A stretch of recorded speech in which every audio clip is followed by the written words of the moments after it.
Hello dear students, today we are going to learn very interesting and very heart-touching story.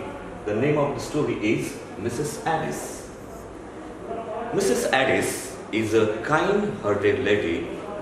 Also, she was a peasant in this present story. Dear student, before we are going to start this interesting story, we'll learn the icebreakers activities. First, share your opinions, feelings with your partner about a stranger who has a villainous look appearance. How you feel when we had seen a villainous appearance in front of you? How you feel? Will you feel very happy? No. Obviously, naturally, you will feel scared. You will feel hatred. You will feel somewhere you are feel uncomfortable. Like that. In the same way, if you want to, next icebreakers activity is that recall your favorite crime story on TV. Discusses with your friend how friend could prevent villain, thief from committing the crime or theft. Means how you can prevent the person to do the crime. Okay?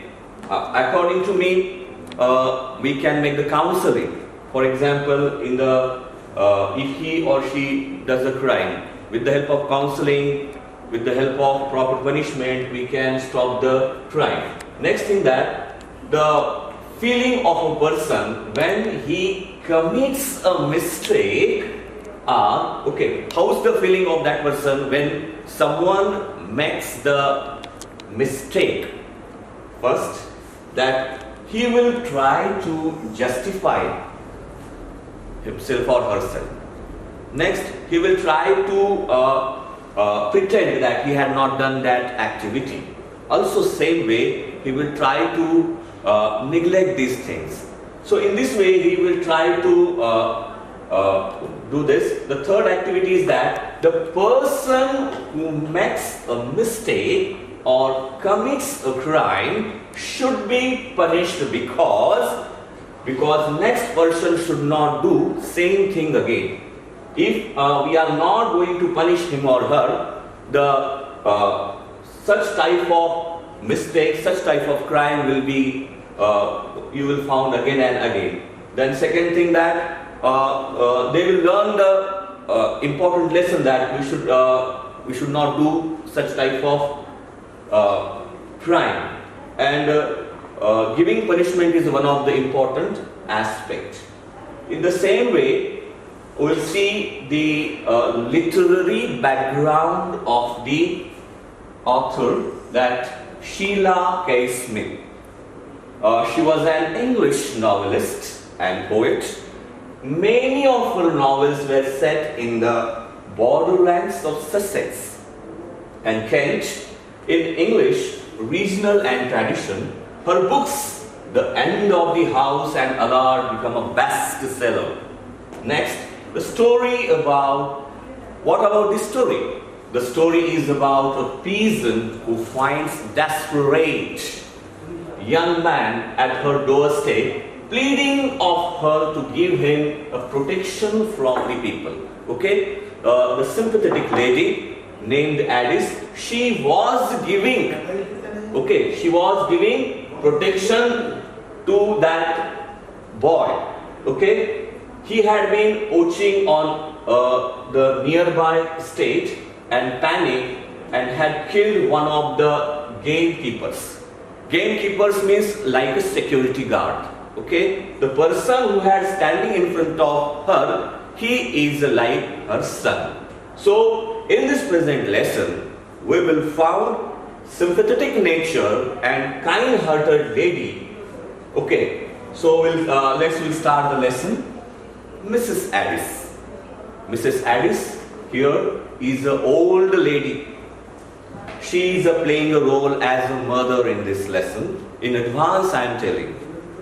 In the same way, we had seen that here is a here is one unknown person who had made the crime, okay, and he is going to get the punish, and Mrs. Addis is going to save his life.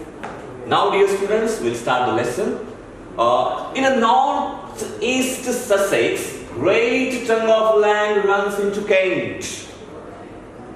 It is the land of woods, the old hammer roots of the Sussex iron industry among the wood gleam and hammer ponds. First of all, I will clarify, Sussex is a place in England, okay, and the tongue of land, okay, first of all, a country in the south of England. We can see that Sussex means a country in the south of England. Next thing, tongue of land. What is meant by tongue of land here? Tongue of land means a long straight land branching out of from main road, okay, means there is a distance, okay.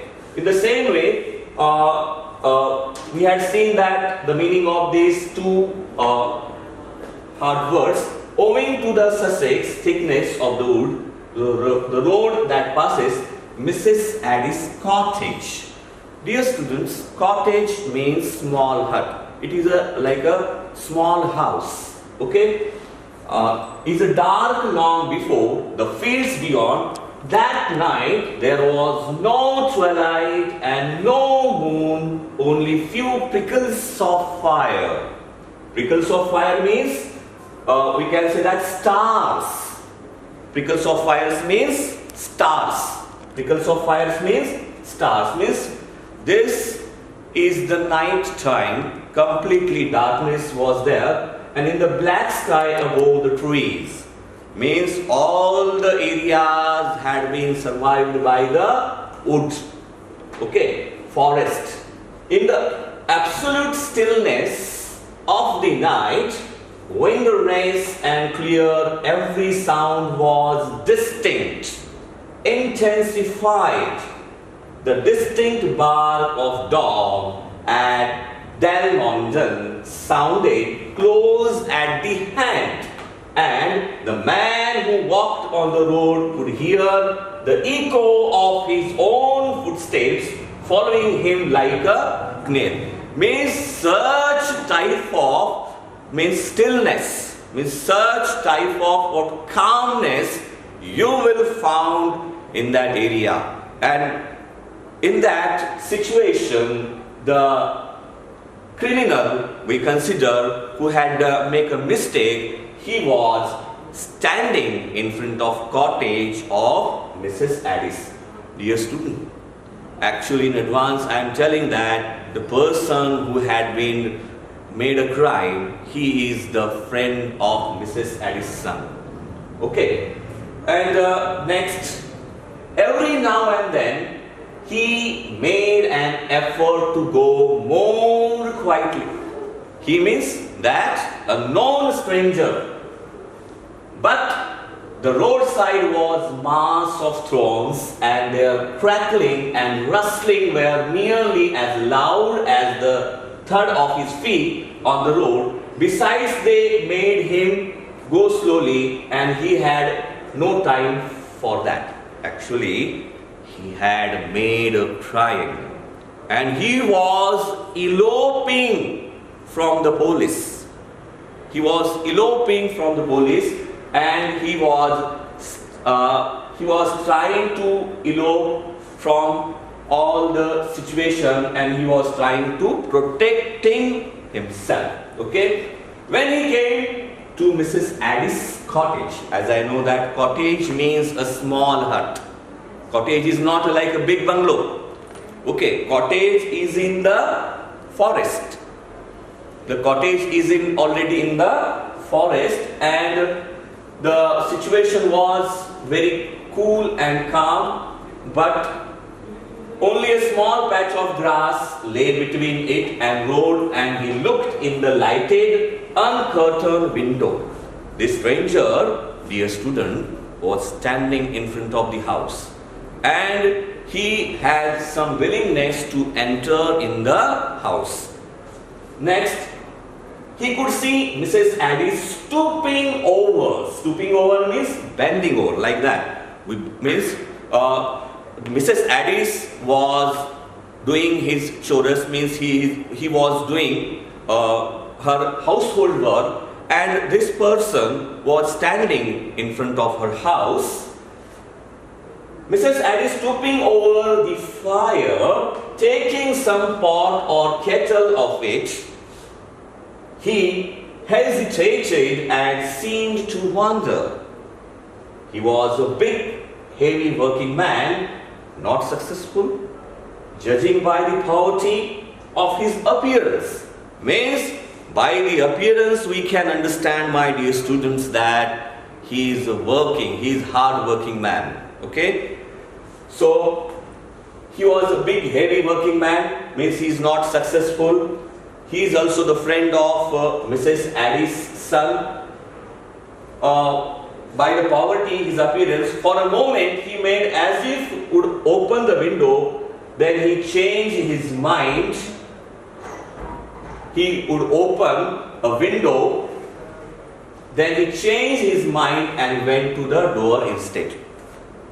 So, in this way, we had seen the page number 44. Remaining part, my dear student, we'll see in the next lecture. Thank you so much.